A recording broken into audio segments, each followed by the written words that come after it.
কারণ আমি বিশ্বাস করি একটা হাদিস একজন মানুষের জীবন পরিবর্তন করতে পূর্ণাঙ্গ সক্ষমতা রাখে, যদি তা মুস্তাফা থেকে হয় আর যদি তা আপনি গ্রহণ করেন সাল্লাল্লাহু। আমি বিশ্বাস করি একটা আয়াত আপনার পুরো জীবনকে বদলে আল্লাহর সান্নিধ্যে গিয়ে আল্লাহর সন্তুষ্টিতে এই পৃথিবী থেকে গিয়ে জান্নাতুল ফেরদৌস পর্যন্ত পৌঁছে যেতে পারেন আপনি, যদি তা আল্লাহর পক্ষ থেকে হয় আর আপনি যদি তা মেনে নেন। আমি এটা কখনো বিলিভ করি না এখানে 2 ঘন্টা কথা বললে যা উপকার হবে 4 ঘন্টা বললে আরও বেশি হবে, এটা বিশ্বাস করি না আমি। এই ওয়াজ মাহফিল কমিটিদের আল্লাহ হেদায়েত করুক, তারা আসরের পর থেকে মাইক বাজাইতে বাজাইতে এখানকার কোনো ময় মুরব্বীকে শুইতে দেন এত পর্যন্ত। তারা আসর থেকে এই মাইক বাজাচ্ছে, কতক্ষণ ছোট বাচ্চা গজল গাচ্ছে। ভাই আপনি বলে ফেলি না, আমি তো কি করবো, উঠতে করছে সরি। তারা আসর থেকে মাইক বাজানো শুরু করছে, ছোট বাচ্চা গজল গাইবে নাইলে কিছু করবে, ওদের মানে বলছে তো বলছে বলছে তো বলছে, সেই বিকাল 3টা 2টা শুরু হলো, 2টা 3টা 4টা 5টা 6টা 7টা 8টা 9টা 10টা, এখন বাজে 11টা, টানা 10 ঘন্টা এই এলাকার মানুষকে তারা যন্ত্রণা দিচ্ছে। তারপর কতক্ষণ বলবে মানুষ, কতক্ষণ শুনবে মানুষ? একটা মানুষ তো। এরপরে এক একটা বক্তব্যের মধ্যে 4 জন 5 জন না হলে মানুষ হবে না মনে করে। আরে ভাই মানুষ তো ভাই, কতটুকু নিতে পারে মানুষ? ও বুঝতে পারছি বুঝতে পারছি বুঝতে পারছি। এরা জানে আমি আপনাদেরকে চিনি না, এরা চেনে যে আগামী 365 দিন আর পাবেন আপনাদেরকে এখানে। কারণ জুমায় আপনারা রুকু ধরতে আসবেন, খুতবা শুনতে আসবেন না। তারা বলছে যে বেটা পাইছি আজকে ছাড়বো না তোরে, যাবি কই? কম্বলের তোরে ঢুকলো মাইকের সাউন্ড যাবে, তোরে আজকে শুনে স্যার। টাকা উসুল হওয়া চাই।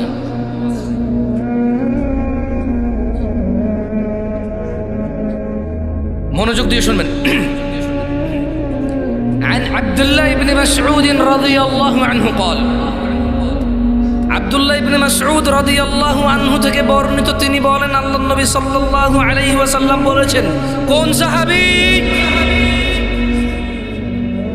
আমি কিন্তু প্রশ্ন করব, আমি ঠিক বেঠিক জিজ্ঞেস করবো না, প্রশ্ন করবো, একটু জবাব দিন, তাইলে আমি বুঝতে পারবো যে আমার এই কষ্ট করে আসা সার্থক।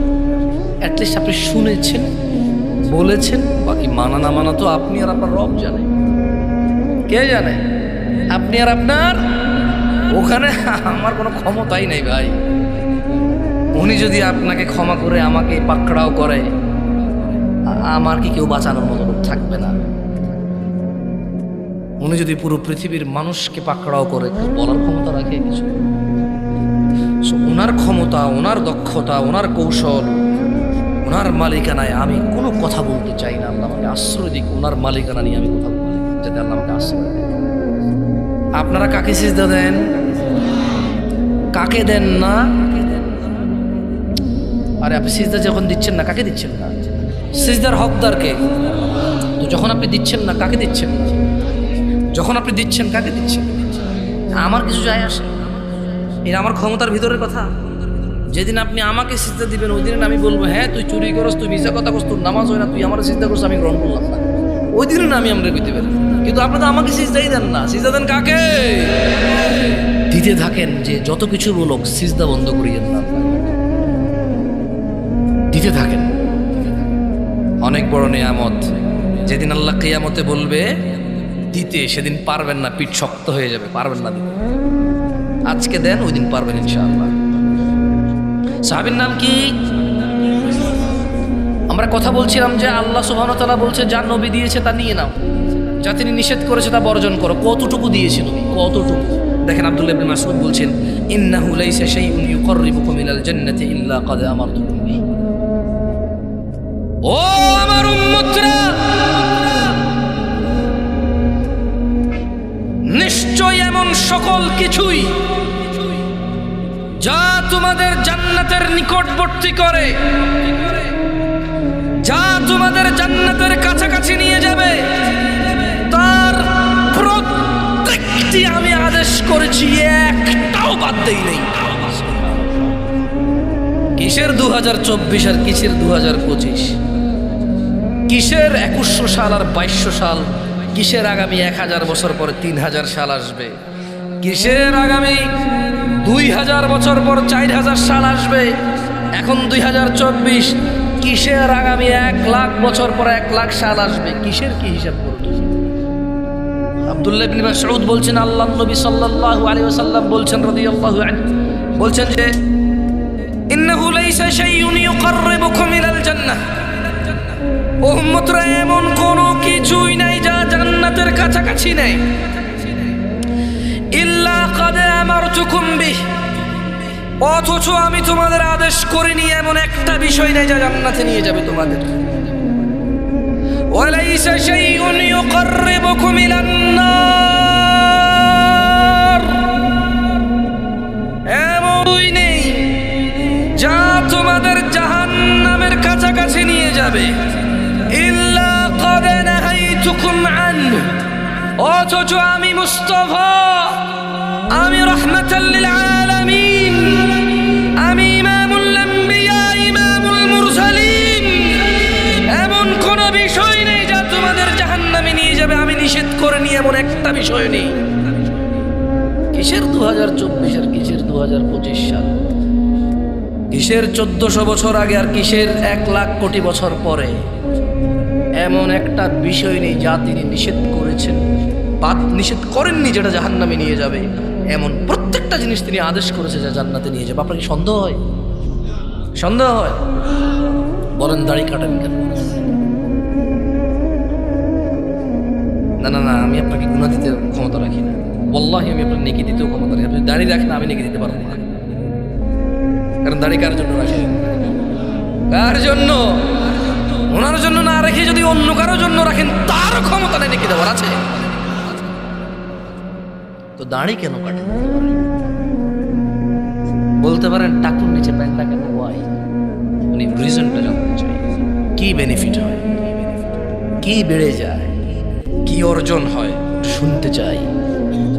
কি মিস করতেছি আল্লাহ জানে, টাকুর এই দাড়ি রেখে কি জানি মিস করে ফেলতেছি, জানতে ইচ্ছে করে।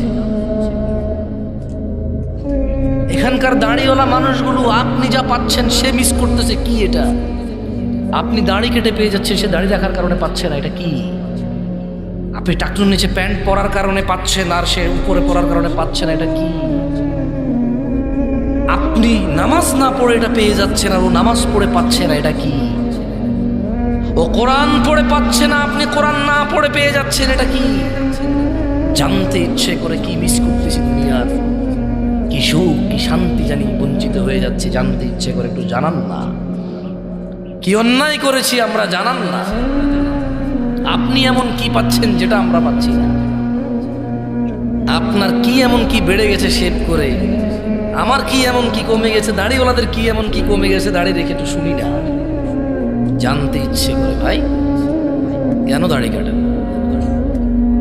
মোস্তফার ভালোবাসায়, ঠিক না?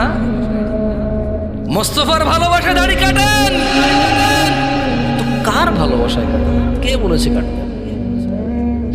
আমি আজ পর্যন্ত কোনো টেলিভিশনের নায়ক নায়িকা এরকম বলেছে, কেউ এরকম বলেনি যে অমুক নায়ক নায়িকা বলেছে দাড়ি কাটো। আমি আজ পর্যন্ত শুনিনি যে কেউ বলছে যে অমুক দেশের অমুক নায়িকা বলছে দাড়ি কাটো। হ্যাঁ, আমি বহু রেস্টুরেন্টের মালিককে বলতে শুনেছি তাদের স্টাফদেরকে যে দাড়ি কাটো, তোমার দাড়ি খাবারে পড়লে প্রবলেম হবে। আমি বহু অফিসিয়াল ডিউটি যারা করে, চাকর বাকর, মানে খুব হাইলি অফিসিয়ালি আর কেউ না, 17,000 20,000 টাকা বেতন, দাড়ি কাটতে হয় সপ্তাহে 2 বার, নাহলে চাকরি থাকবে না, এরকম কিছু লোকের কথা আমি শুনেছি। তবে আজ পর্যন্ত টেলিভিশনে খবরে এরকম এখন পর্যন্ত কেউ বলে না যে জামশেদ ভাই জানেন ঘটনা কি ঘটেছে? না ভাই, বলেন তো। অমুক দেশের অমুক নায়ক বলেছে দাড়ি কাটো। আমি আজ পর্যন্ত শুনি আপনাকে বলেছি। আপনি কেন কাটেন? ও দাড়ি কাটে, ওকে দেখতে সুন্দর লাগে, ওকে নায়ক, ওর পিছনে নায়িকা আছে, ওর সিনেমা আপনি দেখেন, ওকে আপনার ভালো লাগে, এজন্য আপনি দাড়ি কাটন যাতে আপনার পিছনে নায়িকা আছে, আপনাকেও ভালো লাগে। রাসূল দাড়ি রেখেছেন, আপনার রাখতে ইচ্ছে করে না? সাল্লাল্লাহু, কেন কাটো ছোট ভাই? বলতে পারো কিচ্ছু নাই। এই তোমার বয়স না 20 বছর, একটু মনে করে দেখো তো, তোমার ওই যে 7-8 বছরের ভাইটা, যাকে তুমি প্রতিদিন বলো পড় পড় পড়, আমি না পড়ে দেখছো রেজাল্ট খারাপ, এখন বিদেশ চলে যাবো, পড় পড় পড়, দেখছো আমি না পড়ে কলেজে আমার দাখিলা হয় নাই, কলেজে আমার অ্যাডমিশন হয় নাই, তুই পড় তুই পড়। এবং আপনি মাঝে মধ্যে চিন্তা করেন, ঠিক না, যে আসলে 8 বছর বয়সে আমাকেও কেউ বলেছে, আমি গুরুত্ব দিইনি, আমি ওকে বলতেছি, হায় আমার দিন কোথায় এসে গেছে, এই বয়সে আমাকে বলেছে আমি শুনিনি, এখন আমি আমার ভাইকে বলছি ও শুনছে না, ওরও ওই দশা হবে যা আমার হয়েছে। দাড়ি রাখেন, কোনো ক্ষতি নাই, আমি বলছি আপনি রাখেন। আপনি ওই ছোট ভাইয়ের মতো হয়েন না যাকে আপনি বলেন পড় পড় পড়, কাজে আসবে, আরও পড়ে না। আপনি ওর মতো হয়েন না, আপনি রাখেন দাড়ি। যাই হোক, লাস্ট একটা হাদিস, একটা আয়াত বলে আমি আমার বক্তব্য শেষ করব।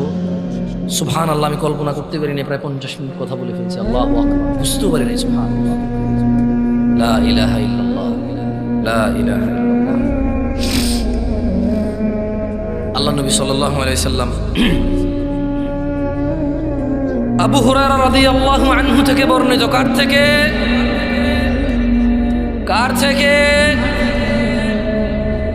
কার থেকে? সবাই বলেন, কার থেকে? আবু হুরায়রা রাদিয়াল্লাহু আনহু থেকে বর্ণিত, তিনি বলেন যে قال رسول الله صلى الله عليه وسلم, আল্লাহ রাসূল সাল্লাল্লাহু আলাইহি ওয়াসাল্লাম বলেছেন, বাদা আল ইসলাম গরীবা, ইসলামের সূচনা হয়েছিল অপরিচিত অবস্থায়। অপরিচিত অবস্থায় কিসের সূচনা হয়েছিল?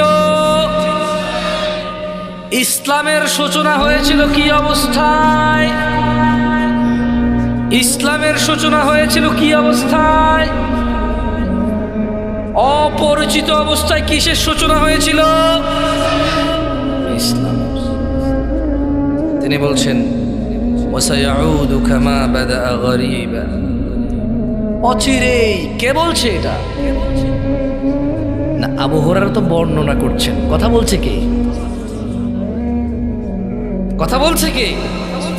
সাল্লাল্লাহু আলাইহি ওয়াসাল্লাম। আর আপনাকে একটা কথা বলে রাখি, যদি বলেন যে উনি যে বলছে, কেমনে বলছে, কিভাবে জানে? রব বলছে ওয়ামা ইয়ানতিকু আনিল হাওয়া ইন হুয়া ইল্লা ওয়াহয়ুন ইউহা। মুহাম্মদ সাল্লাল্লাহু আলাইহি সাল্লাম প্রবৃত্তির শিকার হয়ে কথা বলে না। যা ওহী হয়, যা আকাশ থেকে অবতীর্ণ হয় তাই বলে, এর বাইরে কিছু বলে না। এই জন্য আপনারা বিশ্বাস করা উচিত।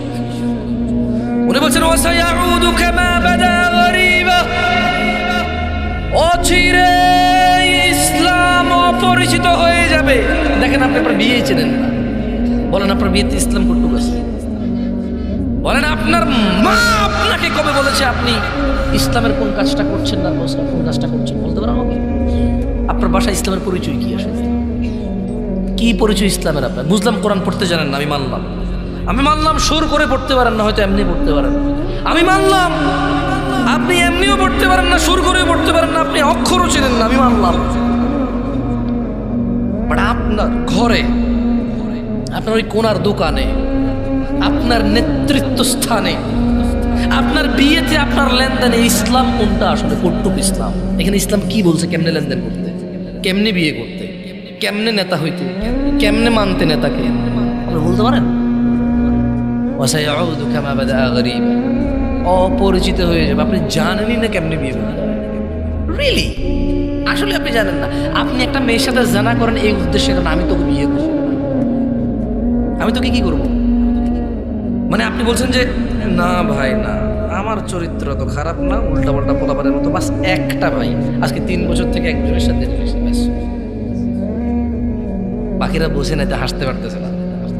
যে একজন বুঝছে তো কমন পড়ছেন। আরে ভাই কমন, আরে না না তোমার না, তোমার বন্ধুর। এবার হয়েছে খুশি তো? ও বলছে যে, মেয়ে বলছে যে না, চরিত্র একজনকে দিছি, একজনই বাস।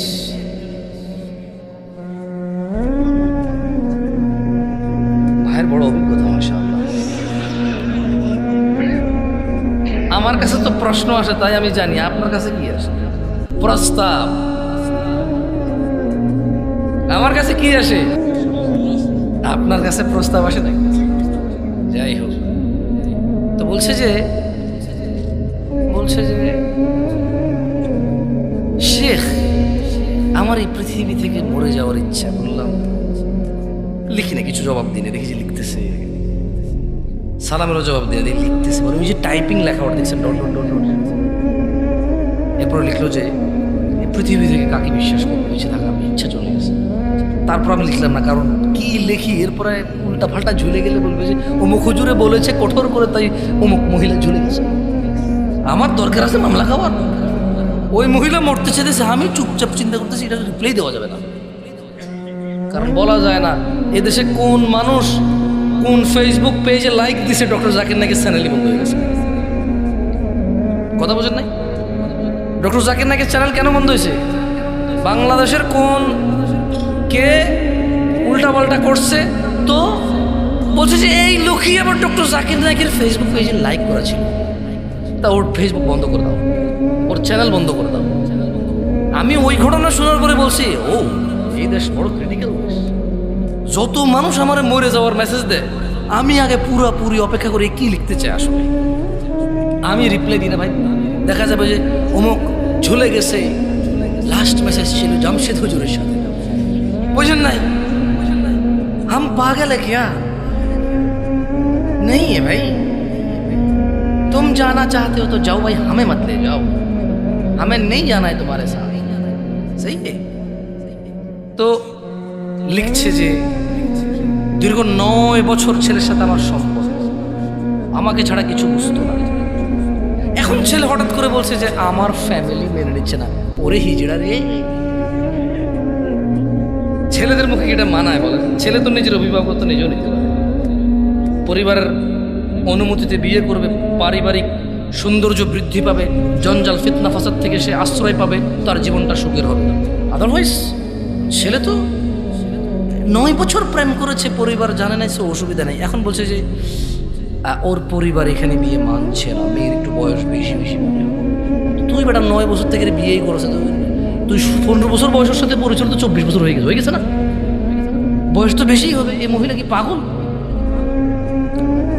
এবার আমি চিন্তা করলাম যে আচ্ছা এবার রিপ্লাই দেওয়া যায়। আমি বললাম যে এখন আপনার প্রশ্ন কি? ও আপনাকে বলছে যে ওই ছেলের কি হবে যে আমার সাথে 9 বছর প্রেম করে অন্তরঙ্গ সম্পর্ক ছিল, এখন বলছে আমাকে বিয়ে করবেন, ওর কী হবে?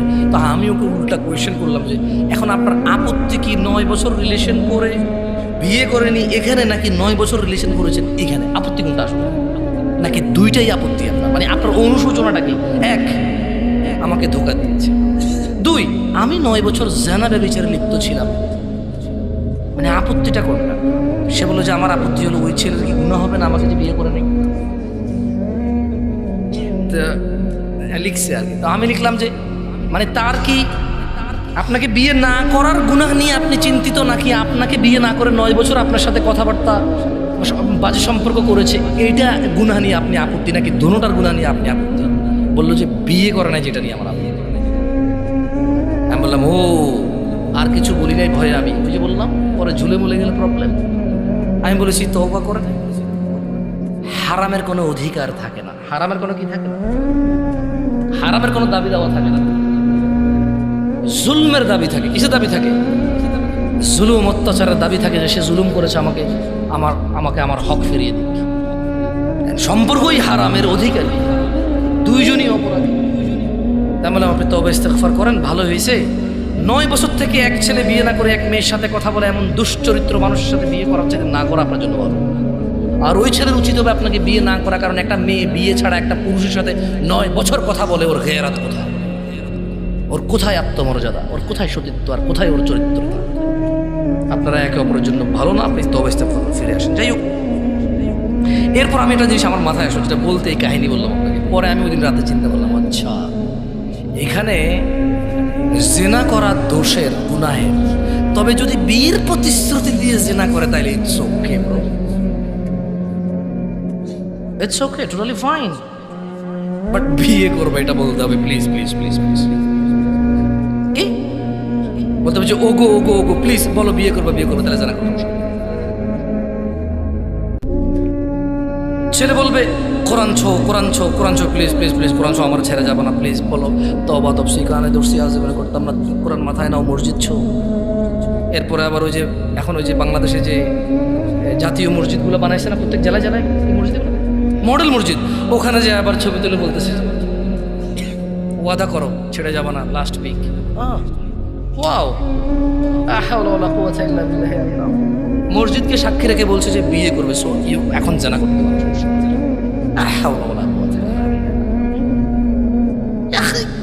গোবর নাকি মাথায় গোবর? এই যে বললাম وسيعود كما بدا غريبا, অচিরেই ইসলাম অপরিচিত হয়ে যাবে। ছেলেমেয়েরা বিয়ের প্রতিশ্রুতিতে জানা করবে, অপরাধী মনে করবে না। ও ইসলাম বুঝে, এটা তো ইসলামের ওর কাছে অপরিচিত, এই সম্পর্কটার পরিচয় জানে না। এই সম্পর্কের পরিচয় যে জানা, মায়ের ভাই মামা, মায়ের বাপ নানা, মায়ের বোন খালা, ও সম্পর্ক জানে। কিন্তু এই একটা মেয়ের সাথে ও প্রেম ভালোবাসা করে বিয়ের আগে এটা যে জানা, এর পরিচয় তার জানা নাই। এখানে যে ইসলাম আছে এটা ওর জানা নাই। যাই হোক, কারা কারা জান্নাতে যেতে চান বলুন ইয়া আল্লাহ ইন্না নাসআলুকা জান্নাতুল ফিরদাউস। ইয়া আল্লাহ আমাদের জান্নাতুল ফিরদাউস দান করুন। যাই হোক, কারা কারা আল্লাহর ভালোবাসা পেতে চান তবে জেনে আজকের দিনের শেষ আয়াত, তিনি জাল্লা ওয়া আলা, যিনি রব্বুল আরশিল কারীম, তিনি রব্বুর রহমানুর রহিম, তিনি আজিজুল কওয়ি, তিনি সুবহানাহু ওয়া তাআলা বলছেন কুল, ও মুস্তাফা সাল্লাল্লাহু আলাইহি ওয়াসাল্লাম এ সবাইকে বলে দিন ইন কুনতুম তুহিব্বুনাল্লাহ, যদি তোমরা আল্লাহ আমাকে ভালোবাসো, যদি তোমরা আল্লাহকে ভালোবাসো, কুল ইন কুনতুম তুহিব্বুনাল্লাহ, যদি তোমরা আল্লাহকে ভালোবাসো, ফাত্তাবিউনি, তাহলে আমি মুহাম্মাদের অনুসরণ করো। কি করো? কার? তাহলে তিনি বলছেন ইউহিব্বুকুমুল্লাহ, যারা যারা ফাতেমার আব্বার অনুসরণ করবে সাল্লাল্লাহু আলাইহি ওয়াসাল্লাম। তাহলে আল্লাহ বলছেন যে ইউহিব্বুকুমুল্লাহ, আরে তুমি যদি নবীর অনুসরণ করো আল্লাহ নিজেই তোমাকে ভালোবাসবে। ওয়াগফির লাকুম যুনুবাকুম, আল্লাহ ভালোবেসে তোমার গুনাহ মাফ করে দেবে। ওয়াল্লাহু গফুরুর রহিম, ওয়াল্লাহু গফুরুর রহিম, আর আল্লাহ অত্যন্ত দয়ালু ক্ষমাশীল। আমি চৌধুরী পাড়ার মানুষকে আজকে আমার বক্তব্যের শেষে এতটুকু বলতে চাই, দেখো আমি তোমাকে শিখাই দিয়ে যাচ্ছি, যদি তোমার ফিরতে মন চায় রাস্তা একটা আছে। 40 বছর নামাজ আদায় করো না, 50 বছর নামাজ আদায় করো না, এই পৃথিবীর যত ধরনের নেশা আছে কোনোটা তুমি বাদ দাও নাই। এই এলাকার অমুক তুমুক যত খারাপ বাজে মেয়ে আছে সবার সাথে তোমার বাজে সম্পর্ক ছিল, তুমি একটা বাজে ছেলে, সে একটা বাজে মেয়ে। ওকে, সমস্ত গায়কের গান, সমস্ত নর্তকীর নাচ তুমি উপভোগ করেছ। শোনো, 40 বছরের অপরাধ, 50, 60, 70-এর অপরাধ, শোনো রাস্তা একটা আছে। ও বোন, ও ভাই, রাস্তা একটা আছে, আমি বলে দিয়ে যাই। হাদিস থেকে বলবো না যে তুমি বলবা জাল দইফ, এইটা হাসান কিনা সহি কিনা, কেউ তোমাকে বিভ্রান্ত করবে, আমি ওখান থেকে বলবো। আমি তোমাকে কোরআন থেকে বলবো, সূরা ফুরকানের আয়াত থেকে, তিনি সুবহান ওয়া তাআলা বলছেন এই পৃথিবীর, এটা শুধু মুসলমানদের জন্য না, কিন্তু এটা শুধু মুসলমানদের জন্য না, এই পৃথিবীর সবার সব অপরাধীর জন্য। তিনি বলছেন ইল্লা মান তাব, অতঃপর যে অপরাধ ছেড়ে ফিরে আসে, ওয়া আমানা, আল্লাহর প্রতি ঈমান আনে, ওয়া আমিলা আমালান সালিহা, এবং যে সৎ কর্ম করে, ফাউলাইকা ইউবাদদিলুল্লাহু সাইয়্যাতিহিম হাসানাত, যে তওবা করে ফিরে আসে, ঈমান আনে, ভালো কাজ করে, আল্লাহ তার জীবনের যত গুনাহ আছে সবগুলোকে নেকিতে পরিবর্তন করে দেবে। চয়েস ইজ ইয়োর্স, তোমার চয়েস ভাই, সিদ্ধান্ত তোমার। তুমি তোমার জেনা নিয়ে মরবা, মদ নিয়ে মরবা, নেশা নিয়ে মরবা, বেনামাজি নিয়ে মরবা, নাকি সবগুলোকে এগুলো থেকে ফিরে এসে এই সবগুলাকে নেকির পাল্লায় নিয়ে আল্লাহর সামনে আল্লাহর সন্তুষ্টি চিত্তে আল্লাহর জান্নাতে প্রবেশ করবো, সিদ্ধান্ত তোমার। আকুলু কওলি হাযা ওয়াস্তাগফিরুল্লাহ লি ওয়া লিসাইরিল মুমিনিন ফাস্তাগফিরু ইন্নাহু হুয়াল গফুরুর রহিম। সুবহানাকাল্লাহুম্মা ওয়া বিহামদিকা আশহাদু আল্লা ইলাহা ইল্লা আনতা আস্তাগফিরুকা ওয়া আতুবু ইলাইক। আসসালামু আলাইকুম ওয়া রাহমাতুল্লাহি ওয়া বারাকাতুহু।